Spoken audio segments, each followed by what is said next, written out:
You're watching the front row. We are looking at the ongoing IEBC mass voter registration, this being day 2, but a lot of issues that are serving as bottlenecks for the electoral body that will see the IEBC likely not meet its target.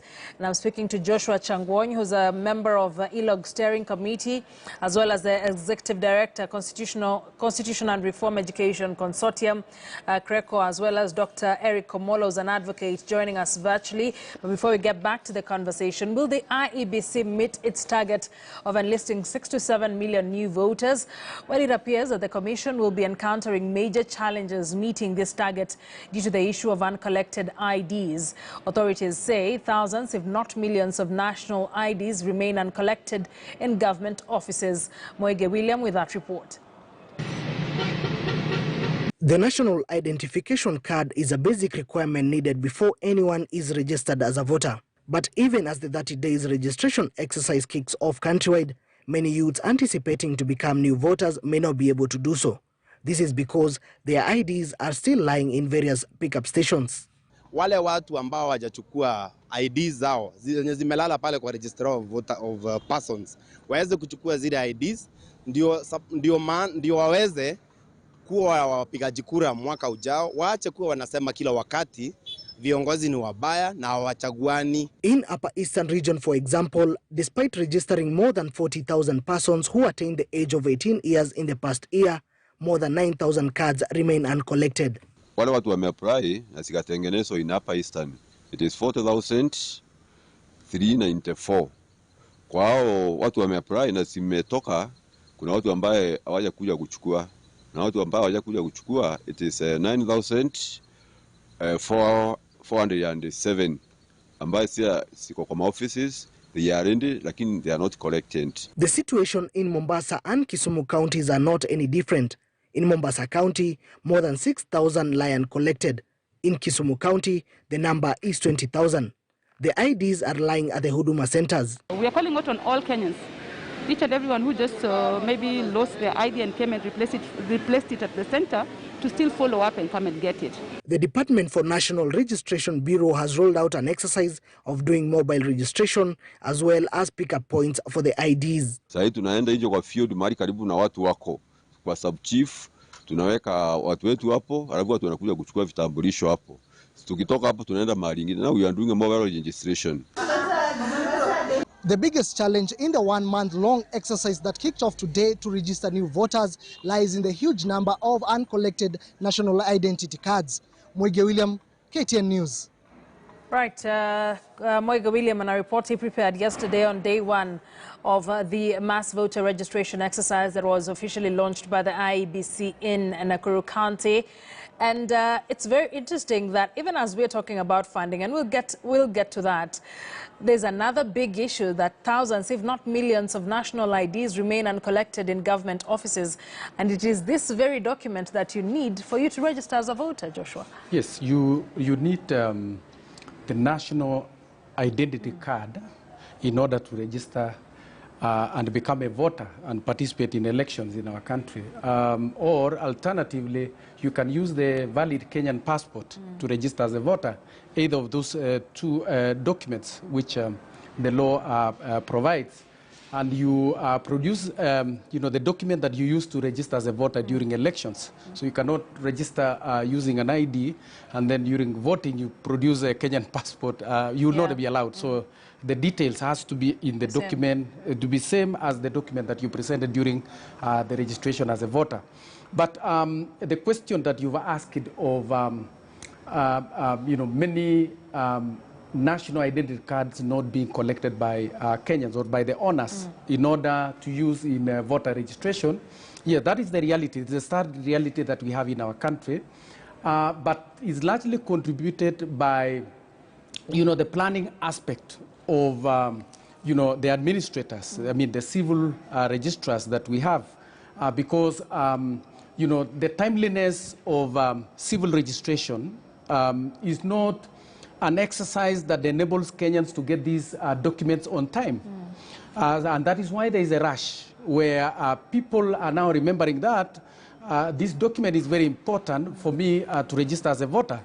And I think I wish the government would put a mechanism in place where the proximity of Kenyans getting these documents is not very cumbersome for them to get. You know, it should be something that is very easy because the assistant chief, the chief is involved in this. So at that lower level, you know, at the village level or at the sub-location or location level, these should be the enablers of Kenyans to get these documents so that they can present themselves to register as voters.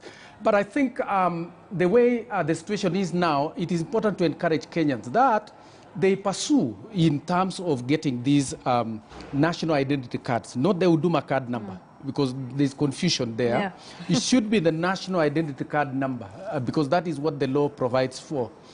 If you've applied for it and probably it's been discharged from the place of printing, and you can pursue using the offices, the nearby offices that we have at the locational level, the sub-locational level, and the chiefs and the assistant chiefs can be the enablers of people at that lower level to get these documents in good time so that Kenyans can register as voters. And I think there's something also I need to clarify here, is that unlike the elections before the promulgation of the 2010 constitution, you don't need a voter's card in order to vote. When you register as a voter, you are given a registration slip just to ensure that that is a document that you can use when you are even coming to verify your details in the voters register. But at the time of voting in a general election, or even on a by-election, or in a referendum, you produce your national identity card. And I think this was as a result of advocacy that we've had for many years in this country, where Kenyans were selling the voters card. You know, they did not attach any value on it because you get 1,000 shillings, you sell it. Probably opponents of a particular candidate are buying these from their vote-rich zones. But we said, you know, it's very hard for you to sell your national identity card because you need it at the bank, you need it, you know, in many transactions of your life. So we said, okay, let this be the legitimate document that Kenyans can use in voting.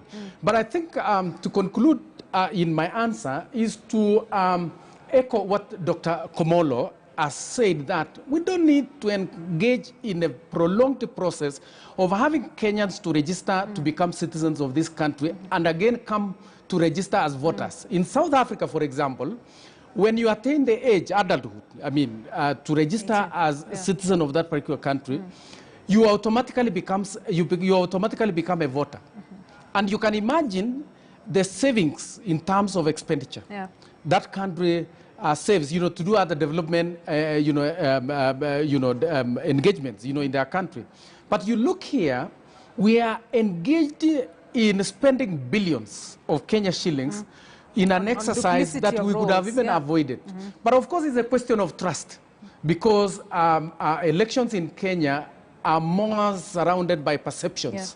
Because even the attempt to engage in electronic voting, or even people, participating electronically. You can imagine we trust our money more with M-Pesa, but we cannot trust our vote using, electronic mechanism, because it is surrounded by perceptions. But other countries have done that successfully. Let me bring in Dr. Komolo on this, and I imagine there'll be quite a few things you'll pick out from what Mr. Changwanya is saying. But then how do we scale this problem or run past this problem of uncollected IDs? Because as he says, through advocacy, we imagined this is a document that everybody needs, because a lot of our daily transactions are through this particular card. But when you have millions lying in various centers across the country, what does this mean? It speaks to, first, a level of lack of stakeholder engagement, because Kenya is still ruled by relics of what we used to call provincial administration, and those go deep down into villages. But if IEBC and other stakeholders were to be involved, then by and large, we should have a better mechanism for ensuring that people collect their ID cards. Another way, as we speak, they are using your mobile numbers to send you messages about where and when to collect your Duma numbers. The reason why this does not apply to uncollected IDs is something that baffles me, and is certainly something that needs to be thought through, because ID, as we speak, is more important than Huduma number. So you can see the need to engage stakeholders both in the registration of persons and of course in the IT sector, Ministry of ICT and all that, to facilitate a segment of the population, and that's quite a big number you just talked about there, that are yet to collect their ID, yet they need it. For reasons beyond actually the process of voter registration itself. But the bigger problem at the moment is that we are still, what my colleague has just said there, we're still suffering from a lot of trust issues, particularly on issues around elections. So that makes our elections unnecessarily expensive, including having every 5 years or so to conduct this unnecessarily expensive mass voter registration. If yet all we need is to change the law to make that process compulsory. And he has just given a wonderful example there of South Africa. I have so many other examples that we could talk about here. All you need to do is ensure that once every Komolo attains the age of majority, which is 18 or 16, depending on the country you are in, then you register automatically, and then a polling station is assigned to you based primarily on where you are domiciled. That's what's happening in the UK. I keep sharing with my friends that when I was studying in the UK in 2010, I had the opportunity to vote. And yet, I am all that made me qualify is that I'm a citizen of a Commonwealth country, and I'd stayed there, I think, for 3 months or so. And I just walked into a polling station because they had address of where I stayed. So these are things that are basic logistical things. They're not expensive. You don't need a 19 billion or so to conduct massive voter registration every year or so. Yeah. All it requires is goodwill of stakeholders, and I think we need to start talking beyond how much IEBC should be given, particularly in a country that that is competing for scarce resources, that is overpaying. I mean, paying massive, doing massive debt repayments and things like that. That is not to. I think this needs to come out, Akisa. That is not to defend the position that IEBC is overfunded or underfunded. The correct position is the government needs to facilitate IEBC based on existing infrastructure, but IEBC also needs to innovate to be able to resolve some of these issues that are more technology, more logistical based, and more related to engaging stakeholders that they already have a framework to engage. All right, when we get back, we get into the question of funding, and we'll be seeing what the IEBC chairperson, Wafula Chebukati, said a few weeks back on the cost of running an election and why they feel they're underfunded. We'll be getting back with that and more. And of course, I'll also be taking a look at some of your feedback as we continue with the program. Just stay with us. You're watching The Front Row.